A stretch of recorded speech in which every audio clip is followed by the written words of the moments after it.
저는 좀 안타까운 게 있어요. 저희 때만 해도 그래도 선생님 하면, 그리고 태권도장 같은 사범님 하면 존경하는 게 있었거든요. 근데 요즘은 이런 일들이 굉장히 좀 비일비재하게 일어나는 것 같아서 가슴이 많이 아프거든요. 선생님 입장에서도 좀 많이 느끼시지 않나요? 저도 사실은 이야기를 하는 것 자체 굉장히 조심스럽기도 하고 또 이 이야기 전에 서인초 사건에 대해서 삼가 주의를 먼저 표합니다. 뭐 여러 가지 문제가 있다라고 또 이야기하고 뉴스 매체라든지 여러 시사 프로그램에서 많이 다루고는 있지만, 뭐 학부모 갑질, 아이들이 교권에 대해서 인정하지 않는 부분들, 뭐 정당하게 생활 지도를 하더라도 그 부분에 대해서 어려움을 겪는 선생님들이 굉장히 많기도 하고, 저 역시도 그렇지만 이게 이유는 참 여러 가지인 것 같습니다. 저도 사실 그 부모님의 마음은 이해가 돼요. 요즘 이제 자녀 한 명 한 명도 굉장히 귀하고 소중하고, 그리고 세상이 좀 무섭다 보니 보호하고 싶은 마음, 그런 마음이 좀 지나치다 보니까 어떻게 보면 갑질처럼 보일 수도 있고, 네. 사랑이 좀 넘치는 거죠. 네, 뭐 그런 부분도 있지만 반대편으로 이제 선생님 입장에서 보면 그것들이 좀 정도가 지나치다 이런 생각도 들기도 하거든요. 지금 20년 동안 선생님으로 지금 재직을 하고 계시니까 선생님으로서 이런 일들이나 이런 경험들이 없으신가요? 이제 얼마 전에도 이제 친구랑 이런저런 이야기하면서, 그리고 자기도 너무 힘들었고 휴직을 해야 되나? 라는 그런 생각을 많이 하셨다라고 해서 굉장히 큰 어려움들이 있었는데, 이게 뭐 사실 여러 가지 참 문제가 있지만 저희 때는 그랬잖아요. 학교에서 맞으신 적이 있으신가요? 그렇죠. 옛날에 저는 그 남자 중학교 나오고요, 남자 고등학교 나오고 이제 체대를 갔으니까 거의 이제 남자의 그 생활 속에서 참 많이 맞았던 것 같아요. 중학교 때 맞고 들어가면 어머니께서 이제 그 맞은 거 보시잖아요. 이제 샤워를 하러 들어갈 때, 아니 더 혼났죠. 왜 너 무슨 짓을 했게 돼 도대체 선생님한테.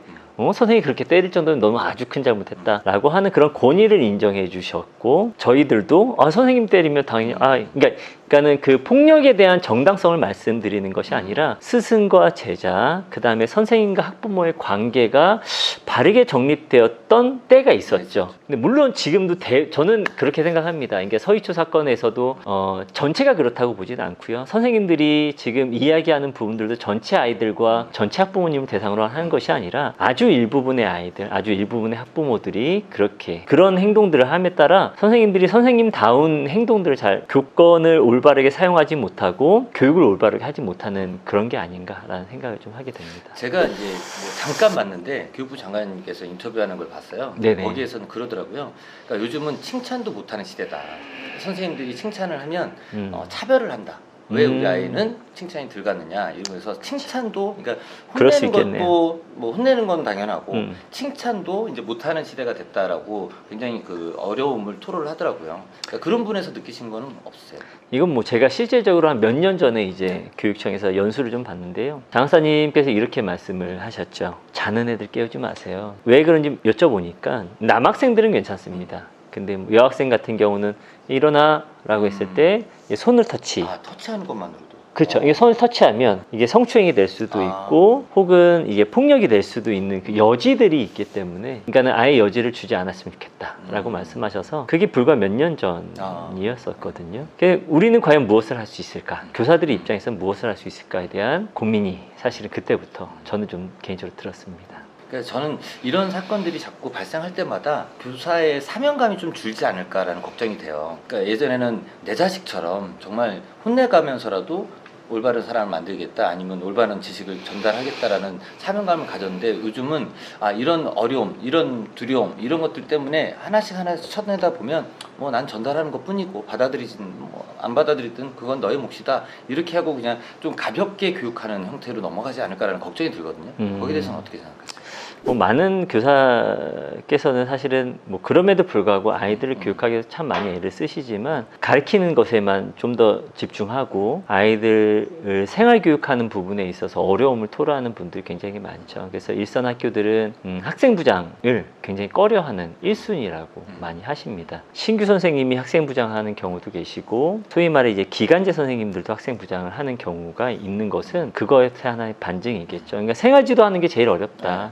가르치는 부분에 내가 좀 더 초점을 두고 싶다라는, 왜냐면 그런 여지를 두고 싶지 않기 때문에. 저는 이제 선생님이라고 하면 저희도 이제 사범님이라고 그러고 스승님이라고도 하는데, 선생님이라고 하면 사실은 지식 전달자만을 선생님이라고 하진 않잖아요. 그렇죠. 그러니까 우리도 오랜 시간 기억이 남고 지금도 찾아가고 싶은 선생님들은 사실 내 음. 인생을 바꾸신 분들이잖아요. 네. 그런 분들은 사실은 혼도 냈고 그리고 진짜 좋은 말, 그리고 가슴 있는 말들을 해주시면서 변화되길 바라면서 하셨던 모든 것들이 사실 우리를 만들었다고 생각을 하거든요. 근데 그런 교육을, 그러니까 이런 사건들이 자꾸 막는다라고 생각해서 안 하는 것보다는 그래도 정말 지금도 좋아하는, 지금도 우리 일선에 있는 많은 선생님들을, 그리고 많은 사범님들은 지금도 정말 내 아이처럼 진심으로 가르치고, 정말 안 됐을 때, 뭔가 잘 안 되고 있을 때 안타까워하면서 가르치는 분들이 많거든요. 그런 것들이 진짜 교육이 되잖아요. 거기에 대해서도 지금 학교에서도 그런 선생님들이 훨씬 더 존경받지 않나요? 그렇죠. 그러니까 패러다임은 바뀐 건 확실한 것 같아요. 그러니까 저희 때는 좀 체벌도 하면서 또 사랑하시고 굉장히 깊숙이 관여하시고, 저의 경우도 매일 끝나고 방과후 때 단어 시험, 뭐 한자 시험 이런 거 사실은 그러지 않으셔도 됐었고, 일기 검사도 그렇죠. 하시고 종아리도 때리고 왜 안 써왔니 이렇게 때리고 하시고 하셨는데, 지금은 패러다임이 바뀌었잖아요. 그렇게 체벌은 되지 않지만 아이들은 지금의 방식대로, 그러니까는 감동을 주는 교육하는 선생님도 굉장히 많으십니다. 그런 것 하진 않지만 그것 대신에 아이들을 좀 더 단호하게 혼낼 땐 혼내시고, 감동적으로 교육할 땐 또 교육하시고, 이런 부분들이 존경받으시죠.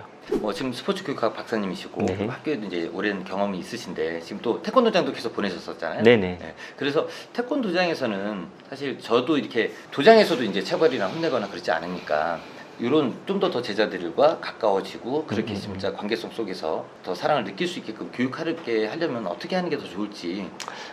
제 아이들을 태권도장 보낸 이유는 있었습니다. 첫 번째가 뭐냐면, 예전에는 이제 저희가 대가족 시대에 살았잖아요. 그래서 예의라는 것을 사실은 직접적으로 가르치지 않아도 아버님이 할머니 할아버지한테 대하는 것들 이제 자연스럽게 보고 자랐었지만, 지금은 핵가족 사이로 변환되면서 아이들이 요즘 그런 거잖아요. 아버님의 그 아이들 가르치는 철학이 친구 같은 아빠, 그게 굉장히 대세거든요. 맞아요. 네. 그러면서 어느 순간에 어른을 향한 예의는 굉장히 많이 상실되었다라고 저는 개인적으로 생각을 했고, 그게 또 나쁜 것도 아니고요. 사실은 친구 같은 아빠가 나쁜 건 아니지만, 예절을 그럼 어디서 우리가 좀 더 보충할 수 있을까, 배울 수 있을까는 저는 태권도장이라고 사실 생각했습니다. 아주 어렸을 때부터 예절을 가리키고 사범님께 인사하는 방법들, 친구를 대하는 방법들, 이런 것들은 도장이 아니면 사실은 배울 수는 없을 것 같습니다. 맞습니다. 그러니까 도장에서도 보면 그런 기본적인 예절이나 이런 것들을 되게 중요하면서 가르치잖아요. 그러니까 그런 것들이 사실 태권도가 가장 기본적인 문화가 됐고, 그러니까 지금의 상황에서는 아이들을 좀 더 예의 바르고 예의 있는 것들이 어떤 행동인지 이런 것들을 알려주는 게 사실 이런 모든 것들도 좀 막을 수 있는 그런 방법이지 않을까 저도 생각이 들거든요. 그렇죠. 네. 그게 핵심인 것 같습니다. 얼마 전에 교탁 밑에서 아이들 핸드폰 충전해서 누워가지고 핸드폰, 선생님은 수업하고 계시고 아이들은 그걸 촬영하고 있고, 맨 뒤에서 남학생이 위통 이게 벗고 이제 수업을 받는 것라든지, 그 다음에 어떤 30대 선생님을 남학생들이 이제 교탁에서 둘러싸가지고 이제 빗자루로 막 이제 선생님을 때리면서 욕하는 그런 모습들, 이게 교권의 추락도 있지만 사실은 어른에 대한 그 존경심이 사실은 없는 거거든요. 이거는 아주 어렸을 때부터 다듬어지지 않으면,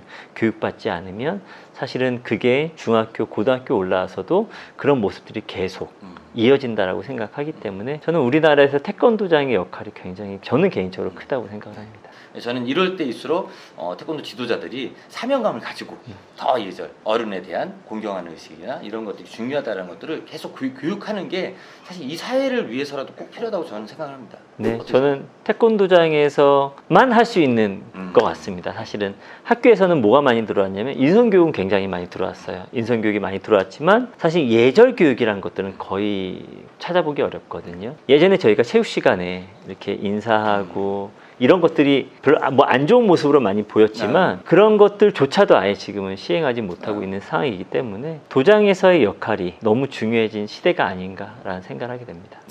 자, 뭐 이런 문제들을 사실 저희가 다 어떻게 막거나 할 수는 없죠. 근데 우리 선생님께서 말씀하셨듯이 결국 이 문제는 우리 태권도 사범님, 우리 아이들 지금 제자들을 지도하고 알려주고 있는 우리 관장님, 태권도 관장님들이 더 예의 바르고 공경하는 마음, 그리고 윗사람을 대하는, 선생님을 대하는 자세나 이런 것들을 좀 더 잘 가르쳐주고 더 교육을 잘 시켜주는 것이 어찌 보면 지금 이런 교육이 무너지면 사실 모든 것들이 무너지잖아요. 그러니까 그런 무너짐을 막을 수 있는 가장 좋은 방법이지 않을까라고 생각이 들고요. 우리가 힘을 내서라도 이런 사건들이 일어나지 않도록 태권도에 더 사명감을 가지고 교육시켜 줬으면 좋겠습니다. 그렇게 해주시길 바라겠습니다. 감사합니다.